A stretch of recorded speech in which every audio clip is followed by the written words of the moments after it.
The girl had only been watching TV for a little while when her mom straight up smashed the television. But the girl wasn't fazed in the slightest. She kept munching on her popcorn while taunting her mother. Completely enraged, the mom knocked the snacks right out of her hands. The girl brushed off the crumbs from her clothes and finally revealed her true face. Confronted with her daughter's sudden transformation, the mom was so terrified she kept backing away, then quickly ran into her room and locked the door, sliding every single bolt she'd installed in advance. Even then, she wasn't satisfied. She used every ounce of strength to drag a wooden shoe cabinet behind the door, then moved a wooden bed to brace against it. At that moment, her daughter came to the door acting all sweet and friendly, but fear made the mom instinctively back away. Luckily, she happened to step on a screwdriver. Armed with something to defend herself, the mom suddenly found her courage and shouted, "Stay away from me!" The words had barely left her mouth when the wooden door started warping under some tremendous force. Huddled in the corner, she trembled as cracks began spreading through the doorframe. The bolts started loosening, and screws dropped one by one. The mom squeezed her eyes shut in terror, but it was no use.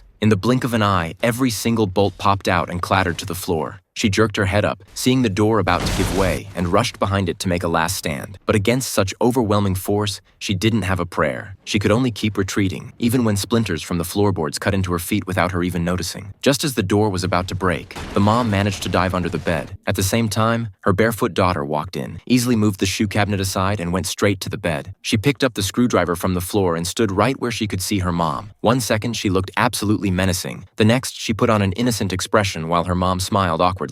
When she didn't move, her daughter threatened to count to 3 and drag her out herself. After counting down, she slowly crawled toward the bed like a lizard. The terrified mother asked what she wanted, and to her shock, the daughter answered, "A mother's love." To save her own life, she quickly nodded in agreement. This was all just a stalling tactic. She pretended to make tea, secretly adding sleeping pills to the cup, crushing and stirring them in thoroughly before bringing it over. At the door, she took a deep breath first, then forced a smile before walking in. Her daughter took the tea, smelled it, and said, "Maybe you should drink this." The mom quickly waved her hands, saying she'd just had some, so her daughter drained the cup in one gulp. After she fell asleep, the mom pulled out a gas can, fixed a steel ring to the wall, and tied rope around the door handle. Then she doused the entire house with gasoline, trailing it from the door all the way to the living room, and without hesitation struck a match. Flames instantly devoured the entire villa. Watching the raging fire, she thought it was all over. But then, out of the corner of her eye as she scanned the crowd, she was horrified to discover her daughter standing there completely unharmed. She was absolutely dumbfounded.